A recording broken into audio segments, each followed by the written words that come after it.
à tous et bienvenue sur l'étudiant. Alors aujourd'hui nous allons revenir sur l'épreuve de littérature sur laquelle ce sont les élèves de série L qui ont été interrogés là-dessus et pour cela nous accueillons Sonia Arbaretas, bonjour.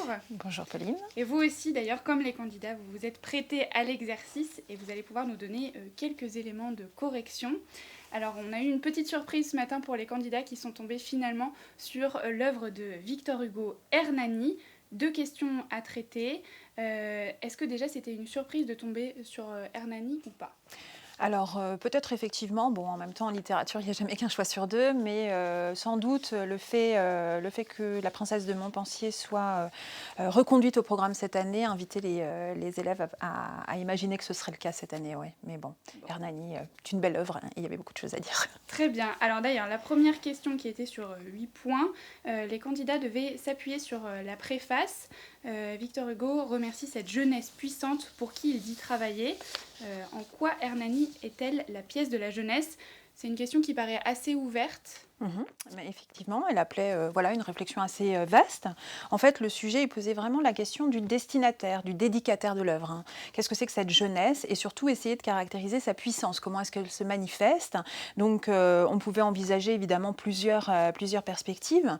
Peut-être dans un premier temps, dire que la puissance de la jeunesse, c'était la puissance, effectivement, cette espèce de fougue qui conduit, les documents que les candidats ont dû consulter toute l'année en témoignaient, qui conduit véritablement ces jeunes gens échevelés à prendre au collet les représentants finalement d'un théâtre un peu plus classique, un peu plus convenu.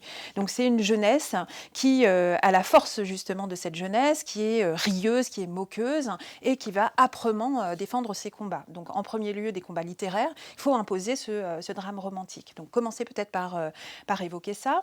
Ensuite, peut-être montrer aussi que c'était une jeunesse puissante en termes de politique.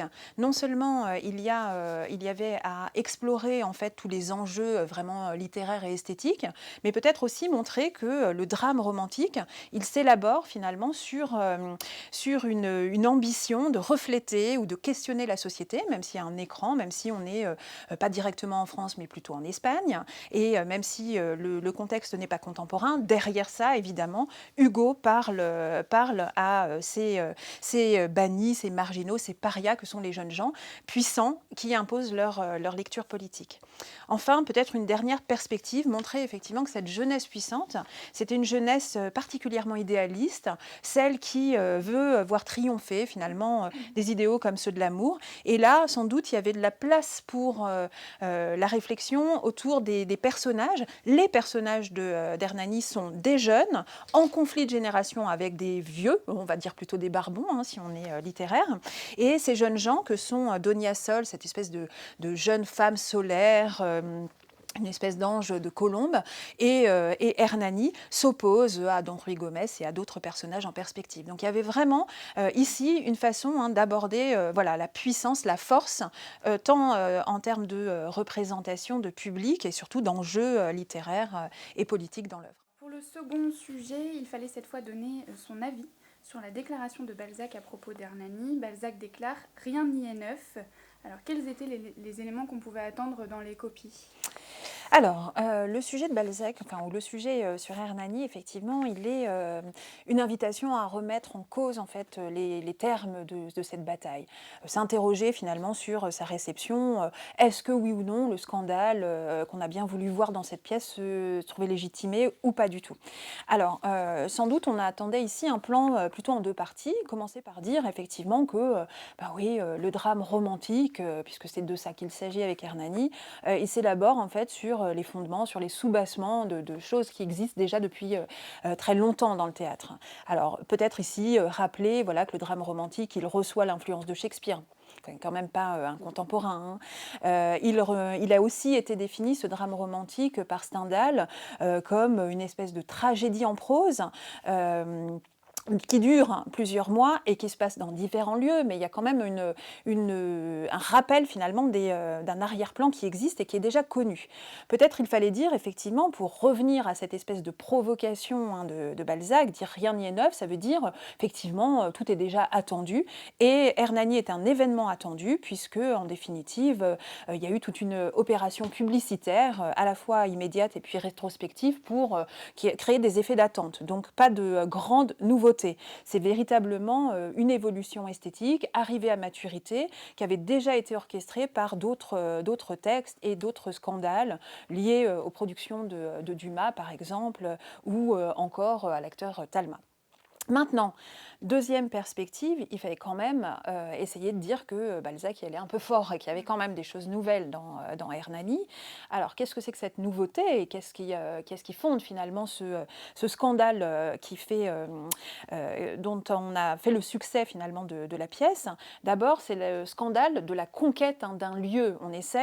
Victor Hugo essaye de conquérir donc la Comédie Française. Il essaye d'imposer sur une scène somme toute académique un spectacle qui ne l'est pas véritablement. Donc ça, c'était peut-être à mentionner.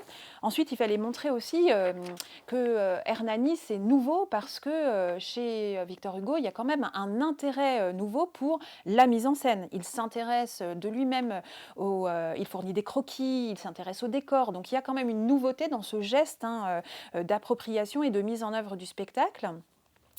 Nouveauté surtout, alors du point de vue peut-être moins des thèmes, l'amour et l'amour à mort, effectivement, c'est quelque chose qui existe déjà dans la tragédie classique, mais c'est une nouveauté du point de vue de son écriture. Le vers est aussi beau que la prose, c'est ce que revendique Victor Hugo, et là, effectivement, il y a quelque chose qui éloigne les spectateurs de pièces qu'ils connaissaient, comme celle de Racine, par exemple, dans lesquelles la douleur majestueuse s'exprime toujours dans des alexandrins extrêmement précis, qui n'enjambent pas les uns sur les autres. Ici, le vers est complètement désarticulé.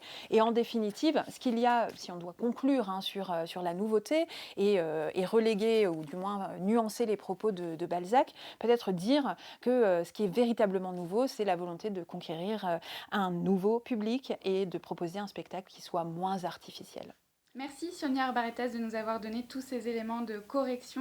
De votre côté, vous pouvez retrouver l'intégralité des corrigés des épreuves du bac directement sur le site de l'étudiant.fr. À très bientôt.